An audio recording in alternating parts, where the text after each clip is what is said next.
William Regal finally confirms he is no longer with AEW. Dragon Lee is now the highest paid NXT superstar. On Tuesday nights, a major injury to AJ Styles that may force him to miss WrestleMania. And reportedly, Chris Jericho has stated to the Locker Room that he will see that CM Punk will never return to AEW. All this plus so much more right here on Off the Script. Why has Triple H been so successful?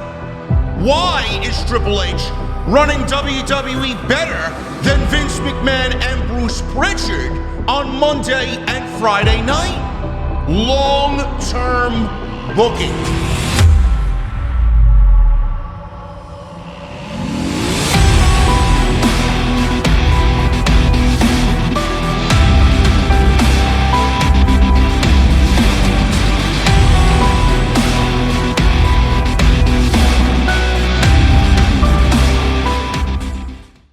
What is going on, guys? Thank you so very much for joining me right here on Off the Script. I got a little bit of extra for you.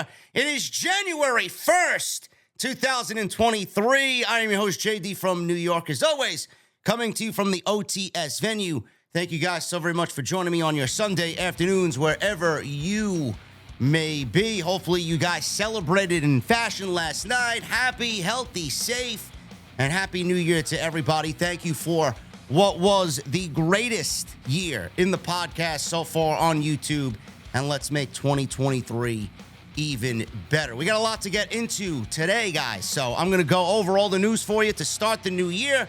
Follow me on social media at JD from NY206. That's Twitter, Instagram, TikTok, and Cameo. Make sure you guys hit that subscribe button down below. Turn on the bell for notifications. Make sure you guys go check out also all the other videos that you might have missed on the channel, including all the live streams from last week. So make sure you guys go check that stuff out on the homepage. I will be live for what is going to be a major Monday Night Raw tomorrow night live on Off the Script. So make sure you guys join me live after Raw tomorrow night in the OTS venue. And make sure you guys hit that thumbs up. We're looking for 1,000 likes minimum today on Off the Script. Let's start off with AJ Styles. This is not good news. And if you're a fan of AJ or the club, AJ may be missing WrestleMania. AJ Styles issued a statement on his injury status after being injured at Thursday's WWE house show in Hershey, Pennsylvania, during a mixed tag team match where he teamed with Carl Anderson and Mia Yim against Finn Balor, Damian Priest, and Rhea Ripley. It appears to be a leg/ankle injury after an over-the-top rope spot. After the referee then threw up the X signal, they went straight to the finish. In the post-match, Styles was helped up by Gallows and Anderson and could not walk under his own power. Styles has provided an update in a statement on Twitter by noting that he has a broken ankle, but the good news is that he won't need surgery. He wrote the following on social media: I just want you guys to know that I am okay. Broken ankle is what I'm dealing with. No surgery. Just take some time to recover. This will be the longest I've ever been out of the ring. Thanks for the prayers and get well wishes. End quote. Now, I don't know how long an injury like this is supposed to take to fully recover from, but we may realistically be looking at, and I hope this is not the case, but we don't really know right now, we may be looking at a situation where AJ Styles is going to miss WrestleMania.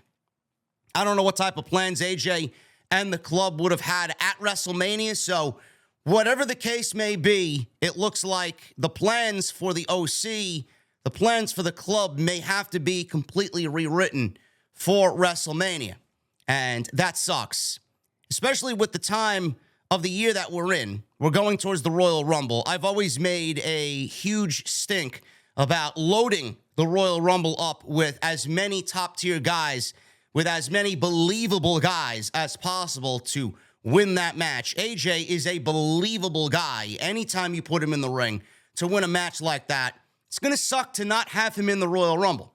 And it's not going to be, a WrestleMania without AJ Styles. I mean, that's the type of guy that you want on deck for these types of events and on deck during the biggest time of the year, because he's capable of giving you a 5-star match anytime he's out there.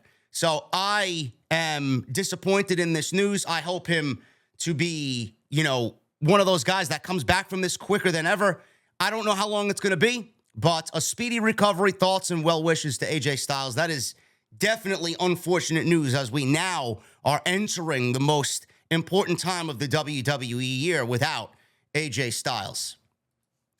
Dragon Lee has signed to NXT. He will be reporting this month to the NXT brand. Dragon Lee is now the highest paid NXT superstar now that Mandy Rose is no longer with the company for now. I do think that at some point she does end up back there. But Dragon Lee recently announced he was signing with WWE after Dragon Lee and Dralistico's match at a recent AAA event. As previously reported, he is slated to start training at the Performance Center in January and work in NXT. This is after WWE wasn't interested in him until they realized he was working on AEW television without a contract, so they invited him to a tryout and signed him to an NXT deal. Now, before I get into the rest of the news on this particular story, I do believe that Triple H, I said this in the initial report, I do believe that Triple H has his finger on the pulse more than anybody in the industry right now, especially with the team that he's gathered around himself. So I know for a fact that Triple H, this is what he did in the old black and gold. He had his finger on the pulse. He had William Regal go out there and scout. He had Matt Bloom go out there and scout. He had all of his right-hand men go out there and scout the various major independent promotions for talent that he wanted to poach for NXT and make into the next WWE superstar, the next WrestleMania main event guy, right? I'm not going to sit here and tell you that this isn't the reason, because this is one of the reasons. But Triple H, I'm pretty sure, knew what Dragon Lee was capable of and who Dragon Lee was before this story broke earlier in the week. Now, if you guys remember, back during the pandemic era, I said this, quote unquote, AEW Dark was the most important pro wrestling show during the wrestling pandemic era where there were no crowds. Shows were lifeless and independent promotions across the world were shut down. WWE and AEW still operated because they have TV deals to uphold. So AEW Dark became the most important show during the pandemic because it gave independent pro wrestlers the opportunity to continue to work and still get their name out there in hopes of being signed when all of this was over, right? Triple H and his team to scout for NXT, to scout for the Performance Center that wasn't up and running. They closed the gym down. People weren't training. House shows for NXT were closed down. House shows for WWE were non-existent. They were wrestling in the Thunderdome. Hope to never see it again. But Triple H and everybody in WWE were watching AEW Dark in hopes of finding the next individual that they could bring into the company. Because more times than not, people were going to that show without a contract. They were with this indie promotion. They were with that indie promotion. And that was the only way that they would ever get noticed, because there wasn't anything else going on. So I do think that AEW, when they do something like this and put somebody on TV without a contract, WWE is always watching, because they did it in the past and they're going to continue to do it no matter what. They still watch Dark. They still watch, Elevation. They still watch Dynamite. They watch the competition to keep an eye on who they're bringing in so that they may be a step ahead. That's what they do. There's no doubt in my mind that's what's been done here as well. But I do think that Triple H knew of Dragon Lee before this contract was given to Dragon Lee to join NXT. Meltzer reported that AEW also made him an offer to sign a full-time deal with the company. Regarding his contract with WWE, it's more than he was making in Mexico, but the WWE offer was above the standard level money NXT deal, but it's not anywhere close to main roster money. WWE contracts have a confidentiality clause in that the talent and their representatives are not allowed to reveal the dollar amount. Should he get called up to the main roster, then the bottom number, or the bottom line of the number, will be $250,000 per year entry. The belief, Meltzer says, is that he would be the highest paid NXT wrestler now that Mandy Rose is no longer working with the brand It's a 3-year deal and does call for pay increases with each year, but the hope and certainly the feeling he was given is he would have a main roster contract and be brought up in 2024. Meltzer also reported why Lee signed a full-time deal with WWE instead of AEW. It's a big signing for WWE as they hope he can be their next big Hispanic star, in addition to WWE hoping to hire other standout talent in early 2023, with the likelihood of bringing in Dragon Lee in hopes to attract other major indie talent to joining the NXT brand. So that's what you got going on with Dragon Lee. Not surprised to hear that news at all. He is going to show up on day one and probably be light years ahead of everybody else that is on that brand currently. And if that is the case, he should be paid accordingly because he's already put in the work. He's already proved himself elsewhere. Come into the WWE. They're bringing him in right now for his talent alone, which in my honest opinion is better than anybody right there on Tuesday nights. He does have things to work on. He will be a changed man at the end of all of this. Who knows if he will be Dragon Lee? Who knows if he will be wrestling with the Lucha mask? We don't really know what's going on. Promo work is going to need a major overhaul. He's going to need to learn English. There's a lot going on there. And I know that they have given him hopes that he may be called up by 2024, but it may take longer than that, man. People come into the WWE. Sometimes they get it and they pick up on it pretty easily. Sometimes they don't. We don't know what's going on, but we'll keep a close eye on Dragon Lee on Tuesday nights on NXT to see how he does indeed progress. William Regal finally, because William Regal does not like the dirt sheets. William Regal does not like to be talked about in regards to himself by others who don't know anything about the situation that happened. William Regal confirms, finally, via himself, that he is no longer with AEW.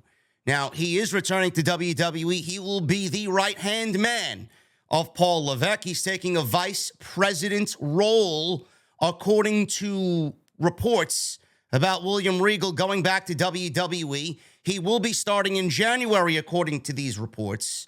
Tony Khan had to come out on a phone call with media before the Ring of Honor Final Battle pay-per-view and addressed this situation. He addressed William Regal's departure from the promotion, revealing that William Regal asked for the company to not renew his deal, which was 1 year, so he could return to WWE to be in NXT with his son and train alongside his colleagues that he has trained for and with for many, many, many years at the Performance Center. Regal has come to terms with WWE to make a return where he will have a vice president role in the company right alongside Paul Levesque starting in January. Before his WWE release, which should have never even been, thanks to, those in charge of the old administration, he had been Triple H's right-hand man for years in NXT, as well as an on-screen GM for Black and Gold. In a statement posted on Twitter, William Regal confirmed that he finished up with AEW on Thursday and thanked Tony Khan, as well as the rest of the hardworking crew in the company. He says this on social media, and I quote, "Yesterday was my last day with AEW. I'd like to thank Tony Khan, Mega, and all the hardworking crew. Contrary to people who've never spoken to me or have their information from people who don't know me or are trying to make themselves noticed, I had a lovely time working there and had a great time. Lots of talented wrestlers and lovely people to work for. To my fellow Blackpool Combat Club members, it was special. Brief few months, but it cemented our already strong friendship and relationship. To everyone there, thank you for welcoming me. Best wishes," end quote. I'm happy for William Regal. I'm happy that he's back in WWE. We don't know what type of non-compete or non-TV appearance type deal he was given by AEW and Tony Khan. From what I read, I don't really know the ins and outs of it. And A, it's none of our business. And B, we don't really know anything on top of what Meltzer and Sapp and all the rest of the community have been reporting.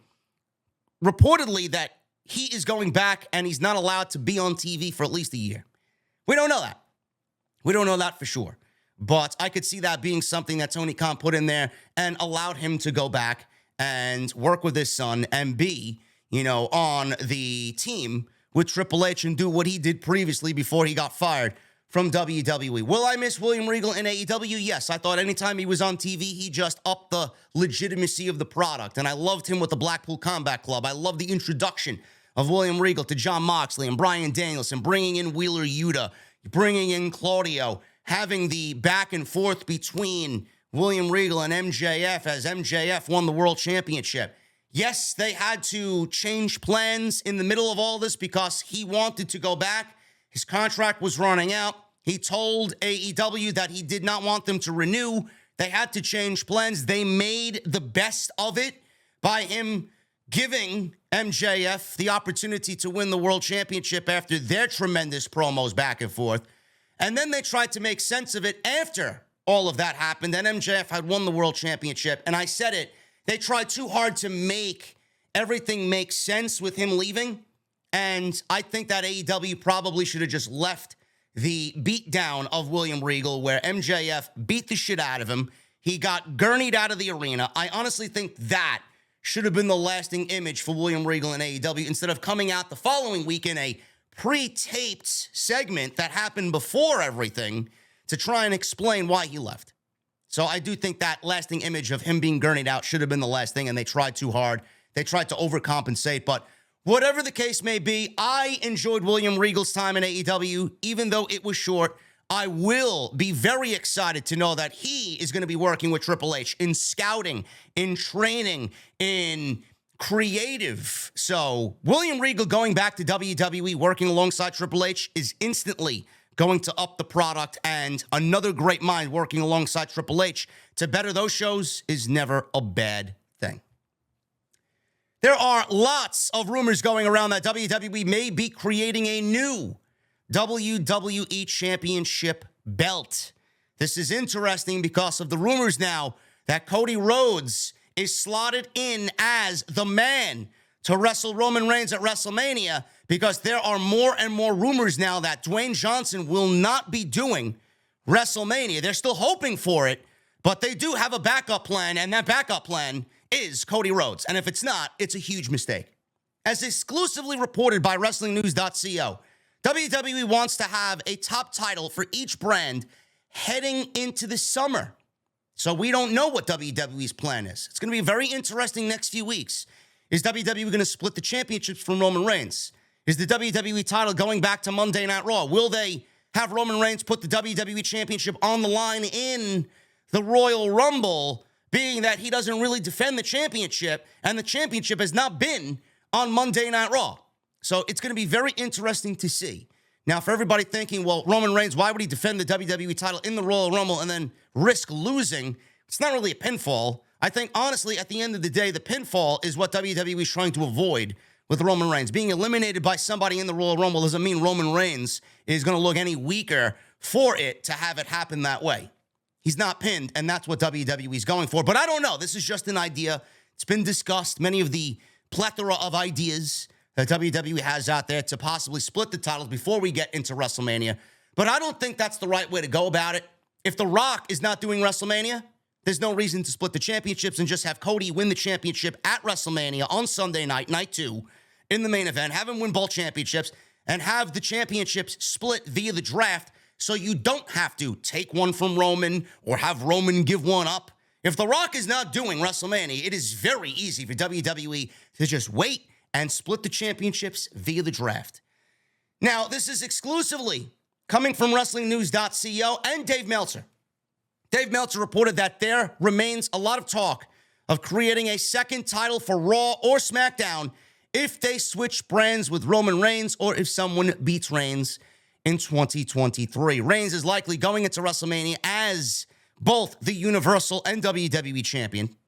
There have been a lot of recent reports that WWE is considering the idea of having him work both nights of WrestleMania, night 1 against The Rock and night 2 against Cody, who would win the right to wrestle Roman via the Royal Rumble. It's no secret that WWE wants to have The Rock back to do the match with Roman Reigns. And the speculation is that if WWE can't get The Rock or they go forward with Reigns working back-to-back nights, then Cody Rhodes would face WrestleMania or Reigns at WrestleMania.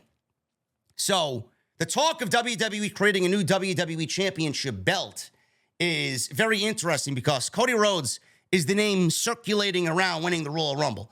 If Cody Rhodes wins the WWE Championship, just how he is just ingrained in the old school, I could see a new WWE Championship created for Cody Rhodes when he beats Roman Reigns, when he gives up the Universal Championship via the draft, right? And the title goes back to SmackDown. Cody's the world champion on Monday Night Raw. We get Cody Rhodes unveiling a brand new, almost similar, but now fits the mold of 2023 and the new generation of WWE, something similar to the Winged Eagle belt. Now, if you're asking me, I'd bring back the Winged Eagle belt and just remodel it for 2023 because I do think that's the best WWE design that they've ever had for a world championship. But I don't think that's likely. I wish, but I don't think that's likely. But I do think that WWE is going to create a brand new WWE Championship. And I do think, just for the sake of it, I don't like the way that WWE has the Universal title and the WWE Championship looking the exact same way. One is blue and one is black. I mean, if I'm a world champion, just thinking about it logically head on, if I'm a world champion, what makes me any different than the other brand's world champion if both belts are the same? Yeah, you're a world champion, but distinctively, look at your championships. It's basically the same title. One is a different color.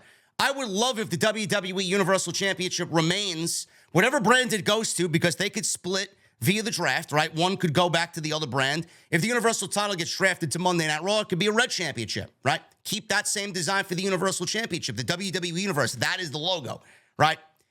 So if they do the WWE Championship with the Winged Eagle, it would make the belt stand out and you would have two distinct world championships. That's just the way I would do it. They both have to be different. I've always hated the fact that they look the same just all these months now. One was blue, one's black. One's red, one's blue. One's red, one's black. I don't like it. I hate it. It's so fucking stupid. It's so cringe and cheesy. Oh, it's got to be red because it's the red brand. It's got to be blue because it's the blue brand. No. I honestly think if Cody Rhodes wins the world championship, he should have a rebirth and bring back the Winged Eagle for 2023. That's just me. So we'll see what happens. There is talk about that happening now, and we'll know more as we obviously get later on into WrestleMania season. Tyson Fury. There was news about Tyson Fury being banned from Royal Rumble, as previously reported by The Sun, the U.S. Sun. WWE wants Fury to make an appearance at the Royal Rumble pay-per-view on January 28th ahead of a possible match at WrestleMania 39. It's unclear who WWE wants him to wrestle at the show in April. After you hear this report, you're not going to want to have him wrestle or see him wrestle at WrestleMania. Fury made his in-ring debut in 2019 in one of the worst matches of all time against Braun Strowman, winning via countout. In the latest edition of the Wrestling Observer newsletter, Dave Meltzer reported that according to one major source, the person couldn't say the story wasn't true, but was not something being talked about. It was noted that Fury was not willing to put people over or even look vulnerable. And if he was in the Royal Rumble as a surprise, what would he do? And how does it even make sense for him to do a quick Rumble cameo given the amount of money it would cost to bring him in? Meltzer wrote, if WWE can get Fury to appear at WrestleMania, then it would just be another big get for them as they hope to have The Rock, Stone Cold Steve Austin, and John Cena all appear at this year's WrestleMania.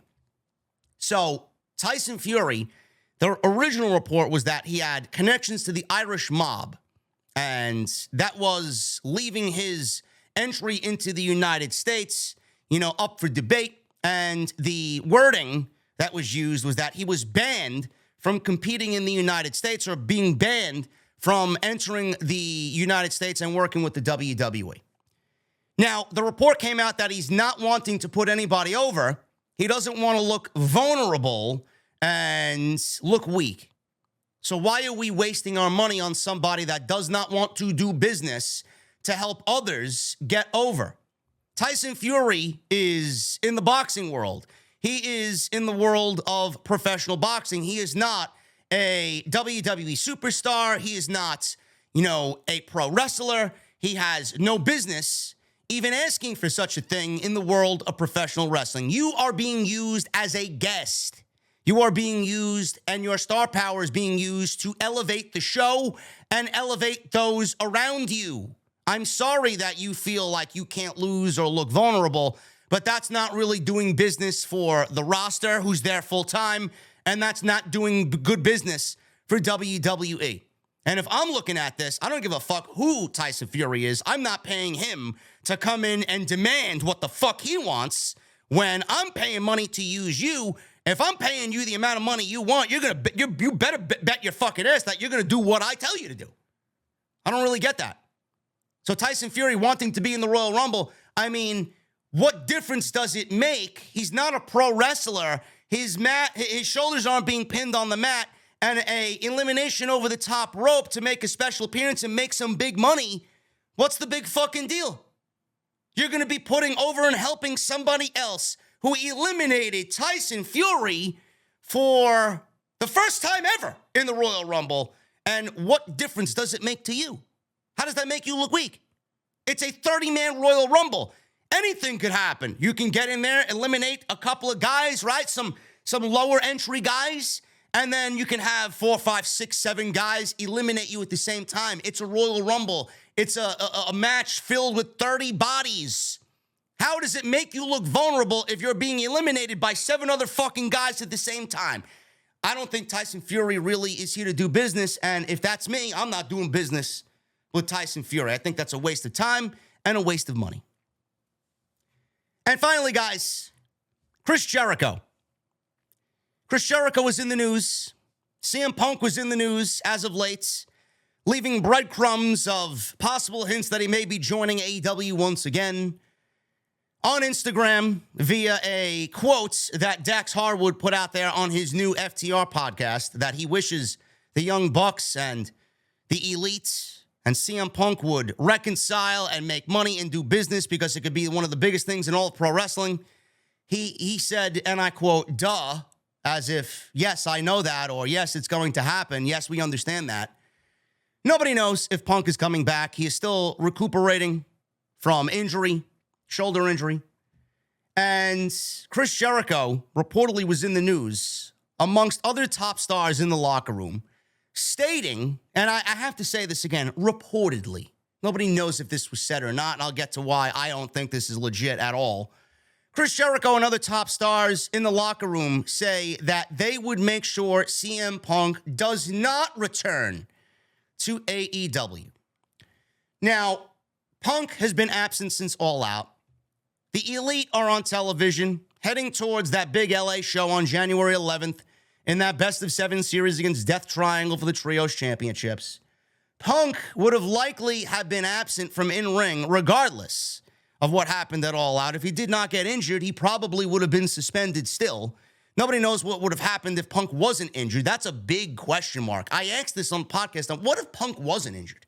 Would he still be out of AEW via suspension? Would he have been cut from AEW? That opens up a whole new book of what ifs in the CM Punk saga here with AEW. Nobody knows. Nobody knows. But right now he's out with injury, and we're assuming that he is out with injury, and that's the reason why he's out. Nobody knows if he would have been let go, if his contract would have been bought out, if he would have walked away. Nobody knows. Nobody knows. So the injury right now is kind of sandwiching all those other questions down, and the injury is what people are running with as why he's out, because he can't wrestle. Can't wrestle with a bum shoulder, right?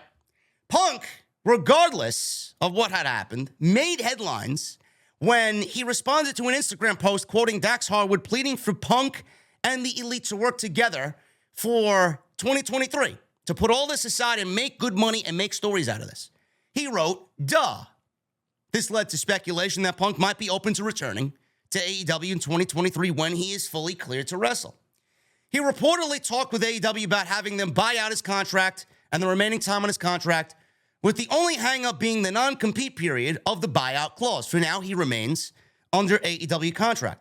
In the latest edition of the Wrestling Observer newsletter, Dave Meltzer reported that Chris Jericho and other top stars are against Punk returning to the company. Several stars, says Meltzer, several top guys, Chris Jericho being among them, told the rest of the locker room that they'd make sure Punk wasn't brought back, end quote. Now, I'm not going to sit here and tell you that this isn't true. We don't know.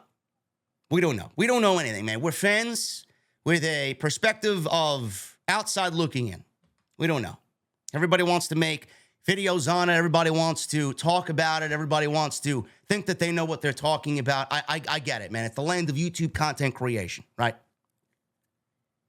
I will say this. Chris Jericho is not somebody that Tony Khan wants to anger and piss off. I think Chris Jericho, honestly, is one of the elite right-hand men of Tony Khan. I think Tony Khan goes to Chris Jericho for a lot. I think Chris Jericho is the voice of reason. I think Chris Jericho is the locker room leader. I think Chris Jericho is the one who's in Tony Khan's ear the most. I think Chris Jericho is the guy that has the most influence in the entire company outside of a Tony Khan. If Chris Jericho does not want it, then Tony Khan is not going to do it. He's going to listen to Chris Jericho 9 times out of 10. That's the type of power and pull Chris Jericho has in the company. And rightfully so. He's earned it. I have no problem with that whatsoever. Chris Jericho's not going to get into any bad situations. He's not going to cause locker room havoc. He's not going to do wrong by the company. Chris Jericho is for AEW and he is for Tony Khan, and there's no reason for him not to be. Tony Khan and Chris Jericho, solid, right? But on the other hand, I don't know why a story like this would be put out as news, because it makes not only Dave Meltzer look like a fucking idiot, it makes AEW, again, look weak. And if I'm Tony Khan, and if I'm Chris Jericho, and I'm AEW, I'm looking at this and I'm saying, what the fuck, Dave? Why would you put something like that out? Of all the people in that company, you don't think Chris Jericho knows what's best for business? I know Chris Jericho could be a very powerful guy in the company. If he doesn't want it, he doesn't want it. It's not going to happen. If he wants it, more times than not, it's going to happen. But why would this report make the news and make the headlines? Do you know what this does? This paints Chris Jericho in a bad light. This creates a narrative in AEW that Tony Khan is not running the fucking company. As far as I'm concerned, Chris Jericho is not in a management position. He's not in an office position. Chris Jericho doesn't own the company. Chris Jericho's not paying the bills. Chris Jericho is not the fucking president of Tony Khan. The only person that would be able to make that decision on not allowing CM Punk back in the locker room is Tony Khan. So why are there stories and why are there narratives being created that Chris Jericho is in the locker room telling everybody that Punk is not coming back?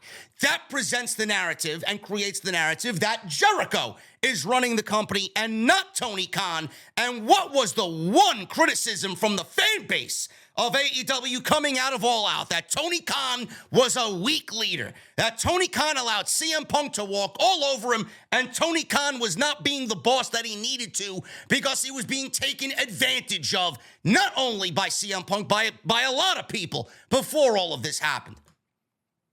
Now you want to go back out there and create that narrative again when things are starting to somewhat get back to normal, and AEW is creating captivating television again, and they're getting Dynamite back to being the Dynamite that we first fell in love with. The shows have been fantastic the last couple of weeks. Now you want to create the narrative that Tony Khan is running a fucking loose locker room, or not running the locker room at all, that he's not the boss. This presents Chris Jericho as the one making the fucking executive decisions and not Tony Khan. And if I'm Tony Khan looking at this, I'm asking Dave, what the fuck are you doing? That's not what you want. Shame on Dave Meltzer for that. I don't believe this story at all. I don't believe Chris Jericho said that at all. That would be, Chris Jericho is not stupid. If he goes out there and this is being reported, that makes him look bad. Why would Chris Jericho want to go out there and make himself above Tony Khan? I don't think Chris Jericho would want to do that. There's too much respect there. This is a ridiculous story. You want to know what I think? I think Punk is back in 2023. I think Punk and AEW work together in 2023. It's fucking stupid for them not to. I know we all chose sides. Some of you were on the Elite. Some of you were on Punk. Some of you mostly were on the Elite. And now with the recent stories coming out, some of you have actually gone back to CM Punk's side. It's going to make captivating television. And in 2023 being the biggest year for AEW, where contracts are going to be negotiated with Time Warner and Warner Media, you don't think that this is going to be the catalyst to get them where they need to be? Everybody knows it. Everybody.